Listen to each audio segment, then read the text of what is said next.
You mentioned that Mother's Day is tomorrow. Every day is Caregiver Day, and caregivers don't get enough attention. We don't talk about them enough. We don't address their concerns and issues often enough, and we have somebody here who's going to do that for us. Anne-Marie Huurre, she's the founder of Healing Caregivers. Healing Caregivers is more than the name of the business. It's what Anne-Marie does. She's lived in Western New York and Toronto. She's traveled the world. She speaks internationally on the global language of caregiving. She is a caregiver and a mindfulness professional. She coaches wellness and stress management.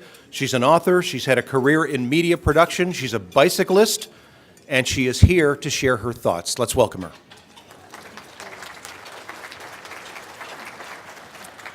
Thank you very much. And for all of the caregivers that I met this morning who gave me a hug, thank you very much, because we all need hugs. Something that we tend to forget about is that we are caregivers, but we are also oftentimes the lifeline between the person, the loved one we are taking care of, and the medical team. In essence, we are part of that team. My project is called healingcaregivers.com, and for those of you on Facebook and for those of you here today, if you go to healingcaregivers.com, I'm giving you a free electronic copy of my book when it comes out in a couple of months, and there's also information there about a caregiver conference that we're doing in November. So I'm going to start out by saying that the name of my conference my presentation here today, was Caregiving is Making Me Sick. Oh, everybody. So I asked a few caregivers what they thought of that title. The first person rolled their eyes at me and walked away and said, "Really, Anne-Marie?" The second person said, "Well, that's pretty depressing." And the third person said, "My wife is a caregiver to someone that has Parkinson's and a heart condition." He said, "Caregiving is not making her sick. However, the stress is killing her." I think we all go through a lot of stress. I am working with a doctor who works at the VA in Buffalo, New York. And we found that we have a lot of things in common when it comes to caregiving and doctors. Does anybody know what the number one negative issue that caregivers and doctors have? Can you guess? Burnout. I heard burnout. Anything else? Communication. The number one thing that we're working on together is what they call physicians' burnout or caregiver stress. And that's something that we have in common. There's a lot of things going on in the world of physicians. You know, they're overworked and they have a lot to do with the medical paperwork. Physicians, we're losing 400 a year to suicide. And a lot of it has to do with that burnout rate. Caregivers, 90% will confess to having depression somewhere down the road during their caregiver journey, yet only 10% go and seek help. If you are taking care of a loved one, a long-term dementia patient, 67% of the family caregivers will end up passing away before the person they are taking care of. May I repeat? 67% of primary family caregivers end up passing away before the person they're taking care of. Burnout is there. Something that I did this comparison with this doctor colleague of mine, we talked about depression. Both doctors and caregivers suffer from a lack of sleep. And you saw some of the things this morning. Some caregivers get beaten up during the night. It's not easy. There's a lot of sleep apnea. If you're stressed during the day, you have a difficulty sleeping at night. There's also this feeling, a lack of self-esteem, and I've lost me. And what happens is that in the caregiving world, because we're doing oftentimes these tasks that we think are mundane, I mean, you know, taking care of somebody's briefs, feeding them, helping them along the path of wherever they are in the journey. You sometimes lose yourself. You quit your job, your profession, you lose your friends. It becomes difficult. Doctors also lose their self-esteem because, especially if they're working with chronic long-term patients, they think, here's another one, here's another one, here's another one, and they're not making that progress. So there's an issue for both doctors and caregivers. There's financial burdens, there's isolation, there's loneliness. This is interesting for doctors and loneliness and isolation. Family physicians oftentimes feel that they are alone because, yes, they do have private practices and there are people in their offices, but everybody's a specialist now and they don't get to collaborate with their colleagues. So oftentimes they feel alone in doing these diagnoses. There is a survey in Canada for people 60 years old and older. 60-year-olds would say they knew at least 5 people that suffer from loneliness. When they got to age 65 or 70, they couldn't name those people because they became so lonely themselves. If we could measure loneliness for caregivers, we would find out that we're at epidemic proportions. There's also loneliness with teenagers. We've got social media and everybody gets all into it, but we're not having human contact like we did before. And something that's really important to caregivers, especially with someone with a long-term illness or a senior citizen, an aging parent, it's called anticipatory grief. You're really watching that person before you go downhill every day, and you know the ultimate outcome. And so all you can do is your very best to give them good quality of life. So I'd like to tell you about how I feel when I'm stressed. This is a little graphic. You don't have to know all the details, but stress really does kill us. What happens is that we talk to our bodies, and our bodies actually believe everything that we tell it. So if we say, I'm stressed out, guess what? That's a negative thought. You are stressed out, and you need to calm yourself down. 90% of all illnesses are due to stress. The others could be genetic mutations, the environment, diseases.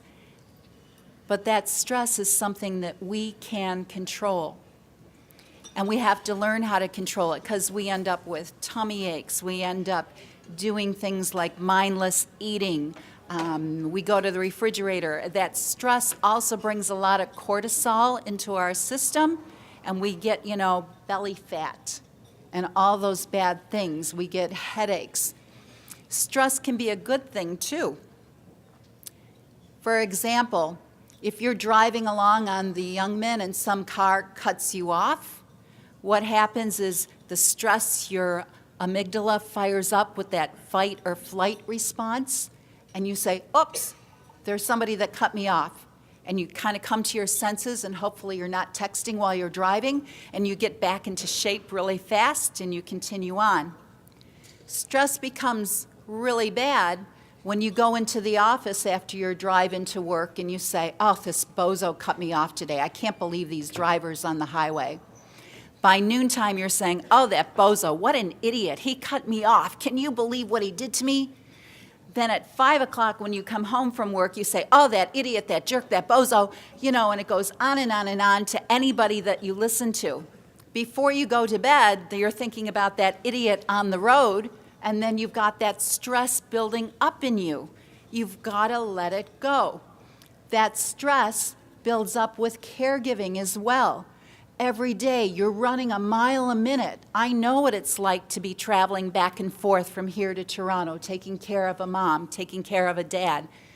All of a sudden, you say, where's my time? How can I take care of myself? Stress is also a very, very good motivator, and it's good for us in learning. If you have a computer problem and you're looking at your computer and you're going, oh, I don't know how to do this, and you're just like groaning and you want to throw your computer out the window because you can't figure out something, that is wonderful stress because you're thinking and you're getting your brain cells to grow and your telomeres are working properly. That's great stress. So if you have a computer problem or technology problem, do not give it to your grandchild to fix it for you or your son. Do it yourself and learn how to do it. Stress is a great motivator. Right now, I'm training for this bike ride where you go up a quarter mile and you go 15 stories high. It's called the Sky Ride. And hopefully I'll make it for next week. My biking buddy is here, and she's my motivator, and we're action partners to each other. So stress can be great. The problem is the bad stress. We need to eliminate it. So I think most of you have eaten, and I'm going to have you do an exercise. So this is what I'm going to ask everyone to do. Stand up. Find a person at your table or behind you that you do not know. And if you have this buddy and there's an odd person out, have another person joining you. I'm going to fire off some commands that you need to do. You've got 1 minute to do this, and it's important that you do all these things. I will repeat the instructions only once. Okay. Everybody got their buddy, their partner, somebody to participate with. These people at the front table are cheating. This is what you do. You introduce yourself. You give your first name. Not yet. Stand by. You will introduce yourself. You will say, thank you for being here and sharing your knowledge. You will give them a hug or a handshake if you feel so desired. I expect a big hug from these two right here. I've gotten to know them. I know how they are. You thank them, you smile, and then you say, boy, don't you look silly? And then sit down and start applauding. Okay, ready, set, go.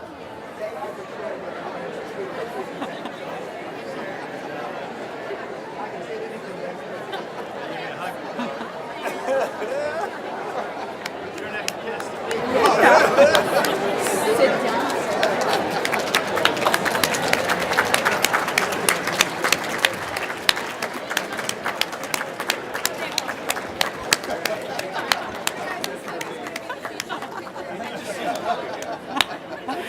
Okay, we need to hear more applauding. You stopped applauding. Come on.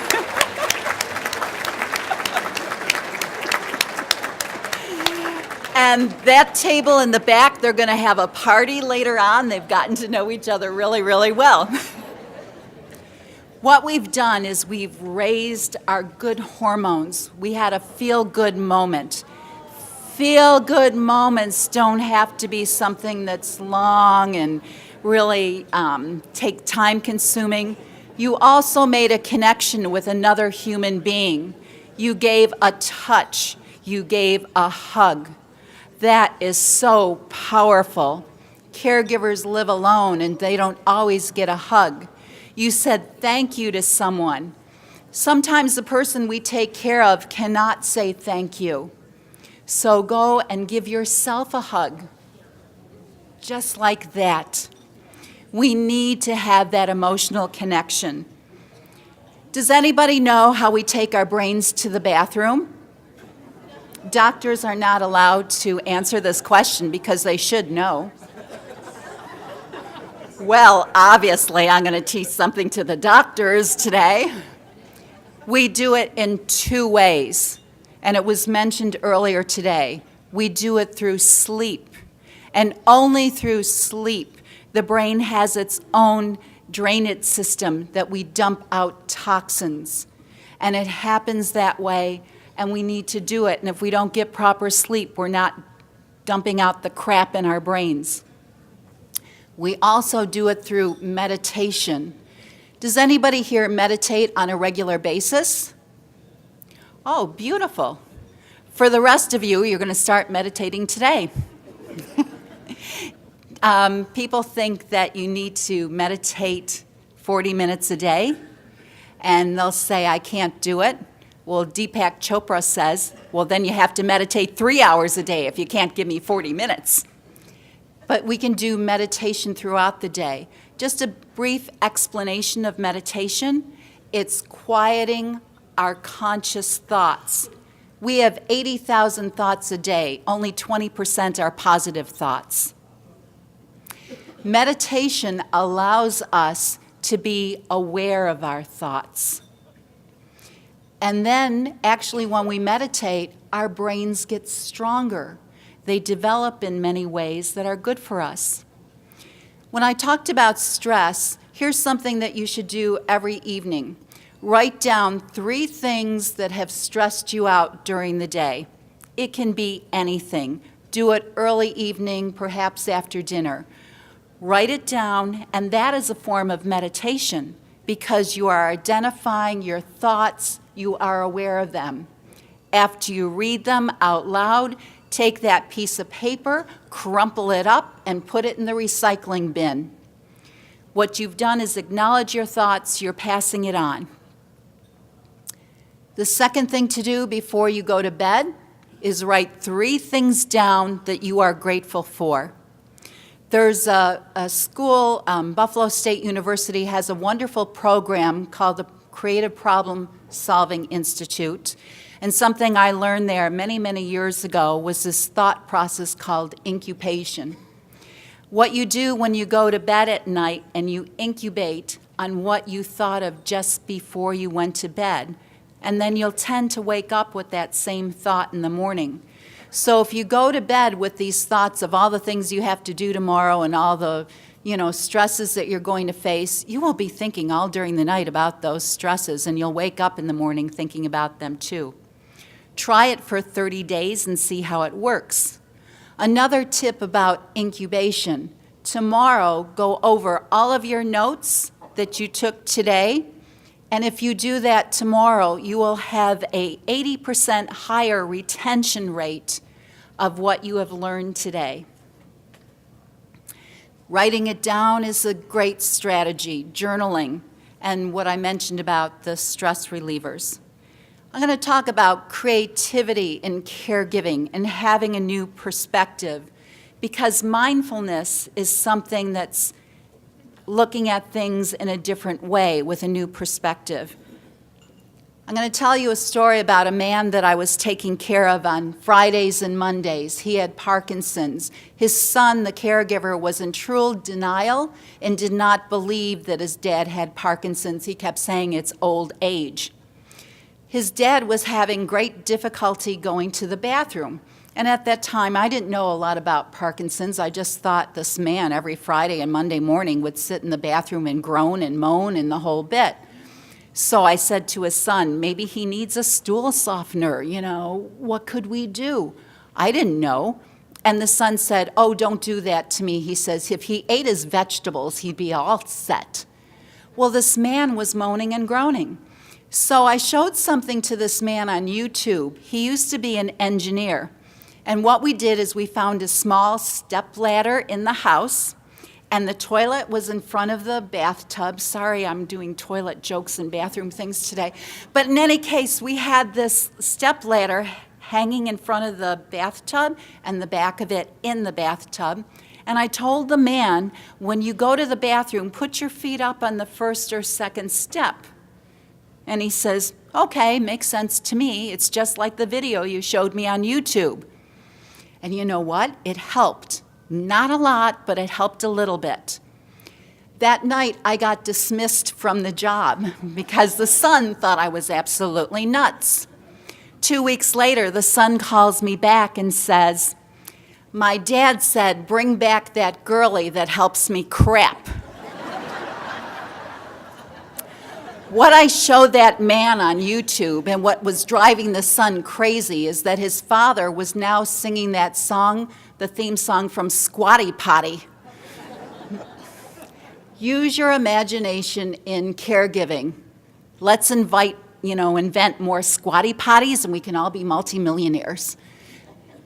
Take a new perspective of caregiving. It's stressful, it's burdensome, we all know that. Have some fun with it. Be creative. The other thing to do to eliminate stress is to share.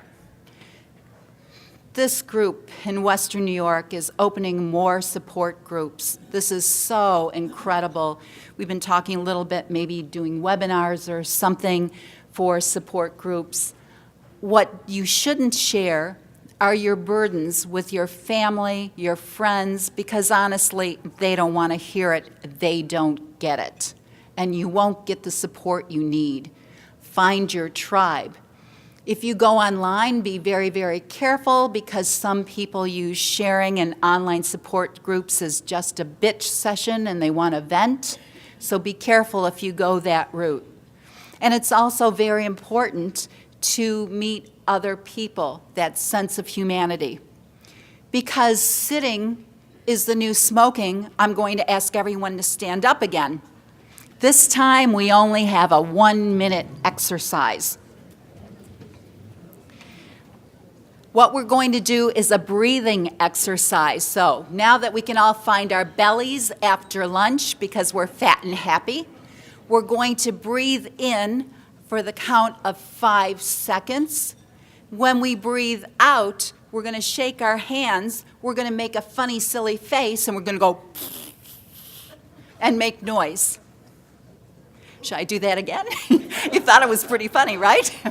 Okay, we're going to do it 3 times, and there's a reason why we do it 3 times.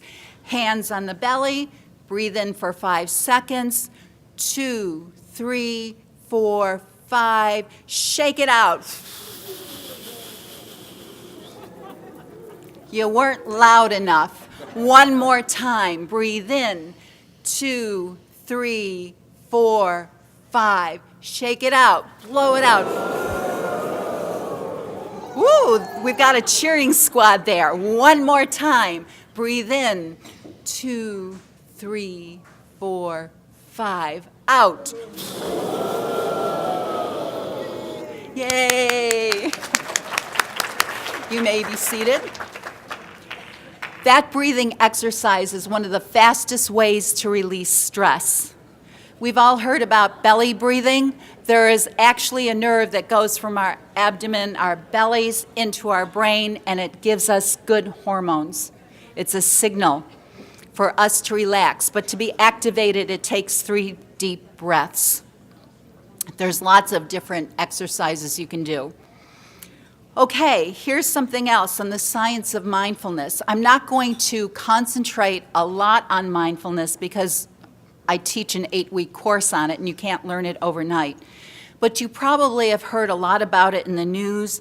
One of the big things is that Dr. John Kabat-Zinn started at the University of Massachusetts. He's now 73 years old. He travels the world. He's a Buddhist.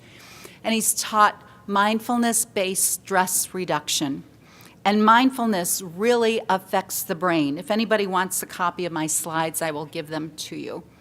The science of mindfulness, you've heard Anderson Cooper on 60 Minutes talking about it. Even the UK Parliament did a report on mindfulness. It's a neurological brain science. It's cellular biology. It's very physical, and it deals with epigenetics. And just to get to a simplified version of epigenetics, it's a way gene behavior can be changed. And yes, we can change some gene behaviors. For me, I like mindfulness in elder care, and I like it in teaching high-tech stress people about it and healthcare professionals.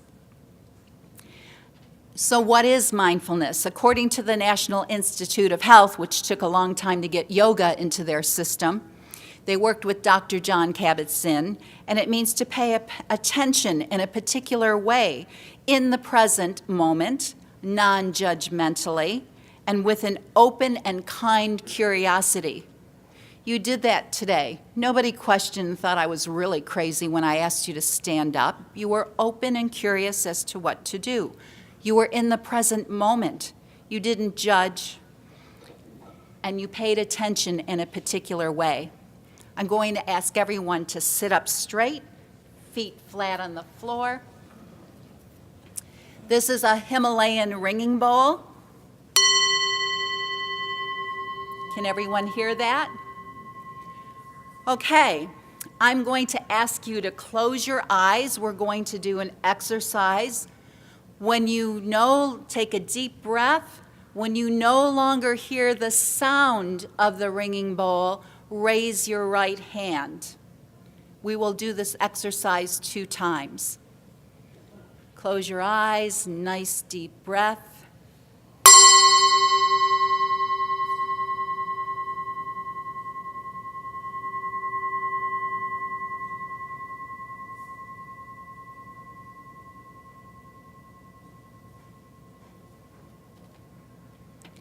Put your hands down. We will do it one more time.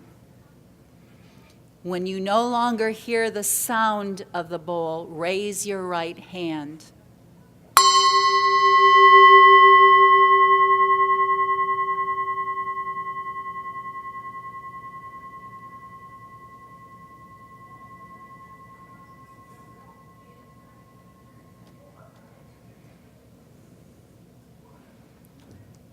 A nice deep breath and open your eyes. That exercise is being taught in schools throughout North America. You just practice mindfulness. You were fully aware of a sound, you practiced it, you did not judge that sound of the ringing bowl, and you've put your focus and attention to a certain place. That helps children, especially with attention deficit, to keep more focused. It's a way of starting classes. It's also being used, who knew? General Mills, on their campus, I believe it's in Minnesota, every room, every floor has a meditation room. Everybody comes to attention and focuses. It's also being used at General Motors and Target and a lot of other places. Mindfulness is the future of work. It's just a way to be calm and centered. So how do we practice mindfulness? In a couple of ways. We meditate, we breathe, we can do yoga. Yoga is not about wrapping yourself like a pretzel. Yoga is concentrating on a move, thinking about your breathing and focusing. There are things that I've worked with Parkinson's patients and some yogis in service, doing things as wheelchair yoga. There's stretching. I mean, right now, if I do this, that's a yoga move. Pretty simple. If I did it standing on one leg, that's more advanced. So everything in yoga can be modified. It's not about being perfect because there is no such thing as perfection. The result of mindfulness is that we become more compassionate in what we do and how we think and how we behave. And just a very quick story, there's a fashion designer out of New York City, Eileen Fisher, and she took this 1-year program, and after that she realized what a wicked life that she was having and not being as compassionate to her employees as she should be. She changed all the tables in the offices, they all became round tables, and before every meeting they started out with a meditation. The same thing happened Aetna Insurance, which has a lot of measurement tools on productivity. The CEO, after he took his 1-year training in mindfulness, he went and found the lowest paid workers and he gave everybody a raise. That was the result of his compassion and the practice of mindfulness. Here's some of the things that it does. It physically changes our brain. It tells our brain how it should be shaped, wired, and activated. It increases cortical thickness. It increases gray matter in the areas connected with attention, emotional regulation, and perspective taking. Perspective taking is so important in caregiving. One day you're up, next day you're down, then you're up, then you're down. Keep it in perspective. Take care of yourself. It decreases amygdala activation. And there's a better relationship between the left side and the right side of your brain, which helps in emotional regulation and how you feel about yourself. It's also hippocampus growth with working memory and complex thinking. I'm going to talk just a minute about meditation benefits. It increases your blood flow, reduces blood pressure, reduces hospital admissions, reduces addictive behaviors like eating. It also leads to higher emotional intelligence. A shout out to the University of Rochester that has 3 doctors who have a mindfulness program for physicians. It's 50 weeks long, and it's to help doctors not have that feeling of isolation, and it puts doctors through that pace of doing meditations daily and other exercises, and it connects them with other people. A couple of quotes, because Chris likes quotes, so I have to do quotes too. Smile, breathe, and go slowly. Whenever you're in a crisis situation, do that breathing exercise. Smile, oh, this too shall pass. That comes from a Buddhist monk. Henry David Thoreau said, you must live in the present, launch yourself on every wave, find your eternity in each moment. We can't think about the past. Don't worry about the future because it's going to happen the way that it's going to happen.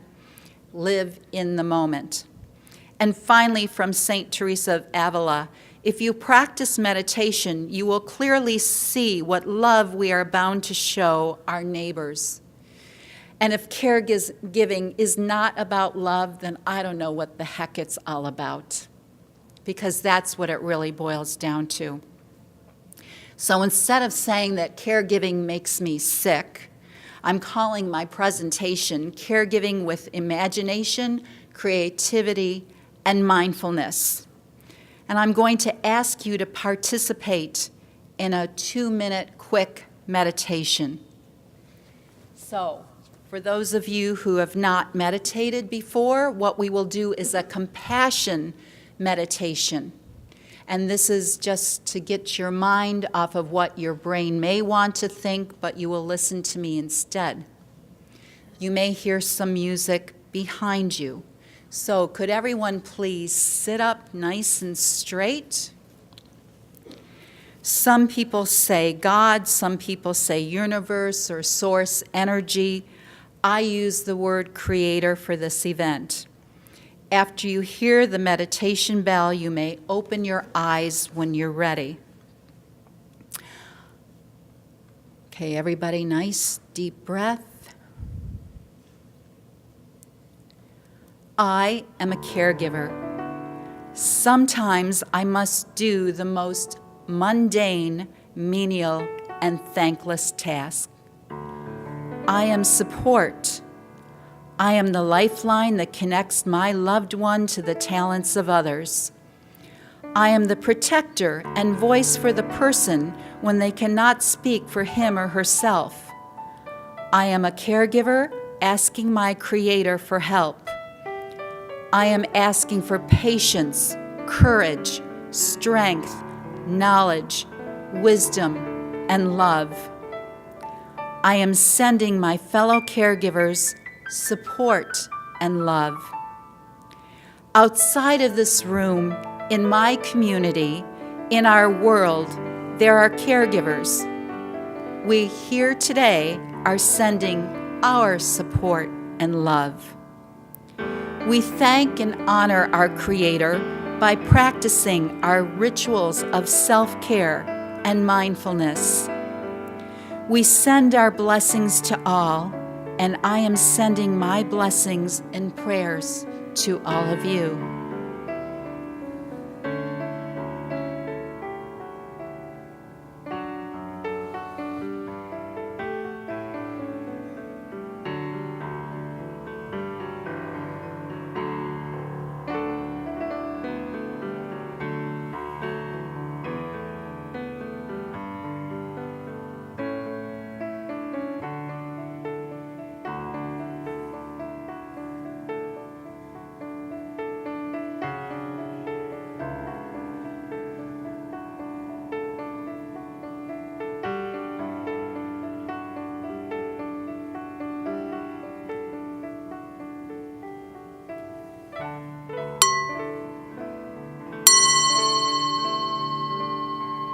When you are ready, you may open your eyes and come back to the room.